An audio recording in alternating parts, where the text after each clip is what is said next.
Oh, great, my replacement. Oh, hey, what's up? Hey, so, quick question. Why are you sitting in 30-40 degree weather without a Christmas sweater? You did so good on, dressing up for the holidays last year. Why are you slacking?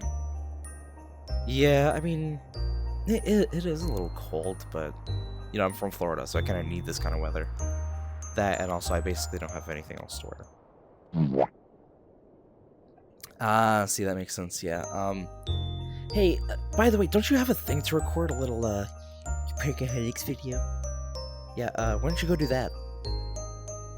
Yeah, no, you're right. I definitely should be, working on the episode. But,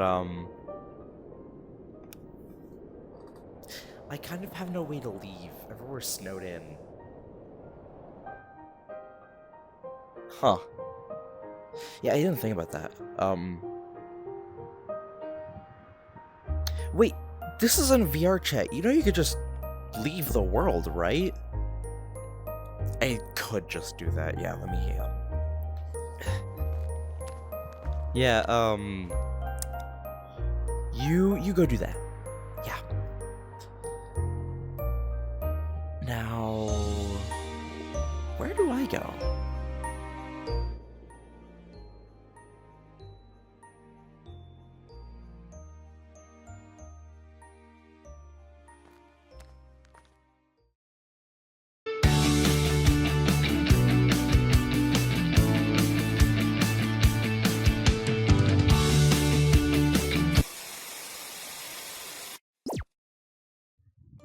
Hello everyone and welcome back to Parkaholics. My name is Nikki Does Things and I will be your ride operator this evening.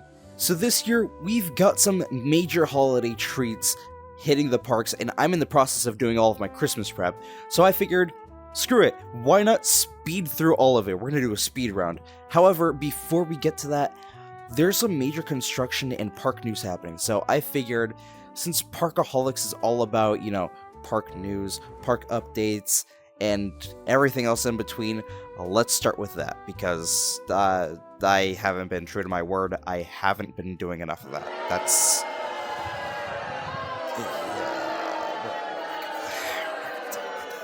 Boo! You stink! First up, Epic Universe is in the process of its first major expansion, filing its permits with a 150,000 square foot plot for the construction site, which kind of matches the same plot of land for Battle at the Ministry, which is pretty big.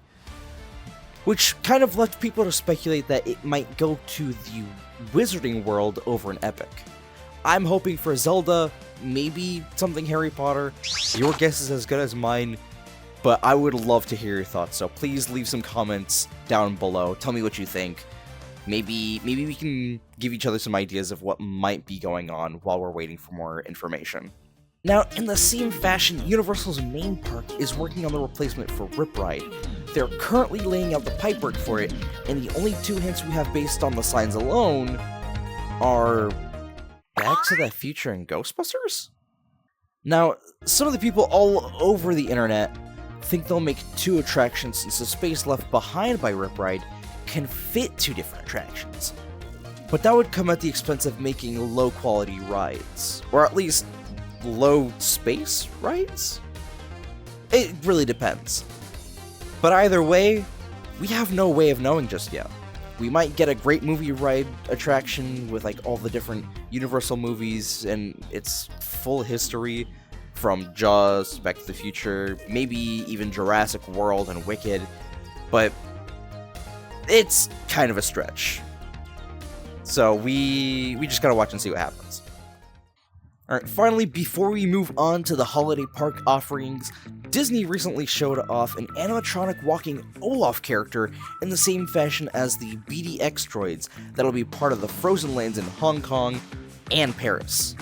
Now, over in Disney World down here in Florida, the One Man's Dream exhibit has gotten a little bit of a refresher with newly added dioramas of the future expansions for Hollywood Studios and Animal Kingdom.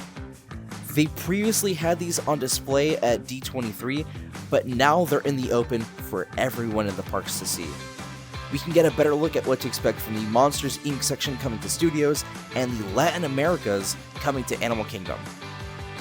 Fingers crossed it doesn't end up like Zootopia's Florida debut, though, because, not a lot of people enjoyed it.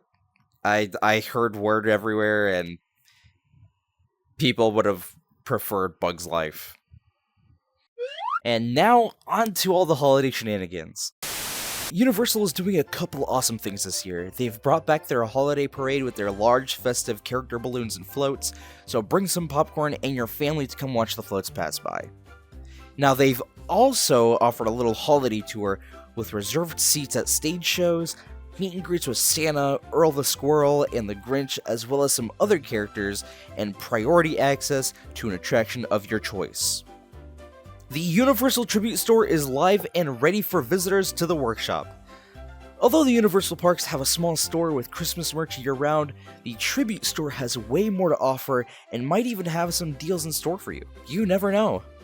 Just watch out for the Nutcracker with the glowing eyes. He looks like he knows a few things.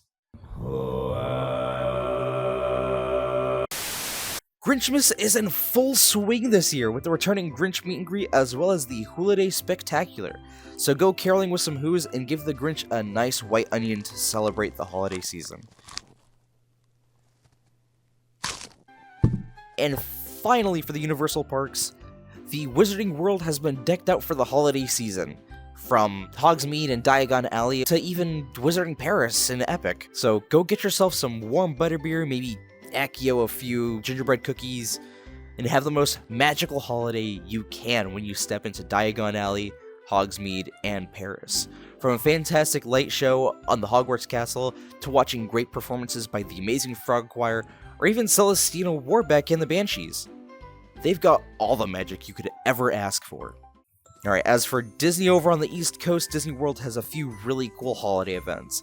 Magic Kingdom with Mickey's Very Merry Christmas Party, complete with parade, fireworks, and complimentary cocoa for anyone who attends. Hollywood Studios having Jollywood Nights in full swing, ice skating show, holiday projections on the Hollywood Tower. Epcot is starting their Festival of the Holidays, celebrating holidays all across the globe from religions and cultures of all kinds. And Animal Kingdom will be hosting their Merry Menagerie, with sculpted Arctic animals greeting you in Discovery Island and the Tree of Life holiday show to brighten up the nights in Animal Kingdom, which, honestly, isn't saying a lot since Animal Kingdom isn't open for too long. Now, they also have plenty of offerings in Downtown Disney. Yeah, I still call it Downtown Disney, so sue me! Sorry for the outburst. Anyway, Downtown Disney, plenty offer, whoop-de-doo. Holiday music being played by live bands, Jock Lindsay's Holiday Bar, Santa meet and greet, some small offerings here and there, like snacks, different deals going on in the stores. And that's pretty much it for Disney World. Going to the other side of the country, we've got Disneyland and California Adventure. Now, the space compared to Florida is a bit more limited, however, that doesn't mean they can't pack a punch for the holiday season. This year, they've continued their annual holidays at Disneyland Park, Festival of the Holidays, and Disney Viva Navidad. Holidays at Disneyland will include similar offerings they have in Magic Kingdom, such as an amazing parade and winter show in front of the castle, fireworks, holiday overlays, the works. Oh, and they get their Haunted Mansion holiday overlay! Disney, I swear to God, I will sacrifice my wallet for you to bring it to Florida. Please! Over in California Adventure, they spruced up a couple of their IP-based areas like Radiator Springs, having some beautiful decor and ride theming. But similar to Epcot in Florida, they also have a Festival of the Holidays. Only difference is they have a Sip and Savor Pass, where you pay a fee to experience a few of the food and beverages in the different stands they have to offer. Which, I would also sacrifice my wallet for that. Disney, please! And now, a rapid-fire overseas holiday review of the Universal and Disney parks. I don't think you guys are prepared for this. Disneyland Paris has their Enchanted Christmas event with the Let's Sing Christmas show, parades, fireworks, and meet and greets up the wazoo. Hong Kong Disneyland has a Disney Christmas with a tree lighting ceremony, snow, and Disney Christmas live in concert. Tokyo Disneyland and Sea have their Disney Christmas event, featuring the Toys Wonders Christmas Parade, the Disney Christmas Greeting Show, decorations, and a bunch of other stuff. Universal Japan is having their Christmas Joy event with the first ever Christmas food festival, complete with glowing marketplaces and warm treats to sink your teeth in, as well as holiday decor everywhere, including Super Nintendo World.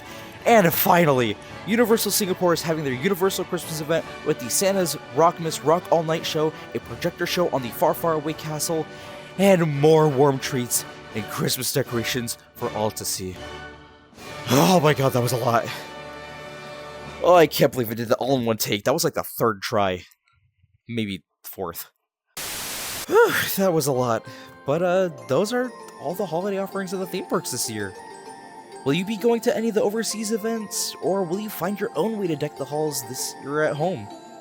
You know, whether you stay at home, whether you're at the parks, or you're with friends and family. We here at The Instance and Parkaholics wish you and your families the happiest of holidays, a happy new year, and so much more. But until then, stay awesome, and please, don't forget your picture with Santa on the way out. Now, if you'll excuse me, I'm in the mood for some hot cocoa.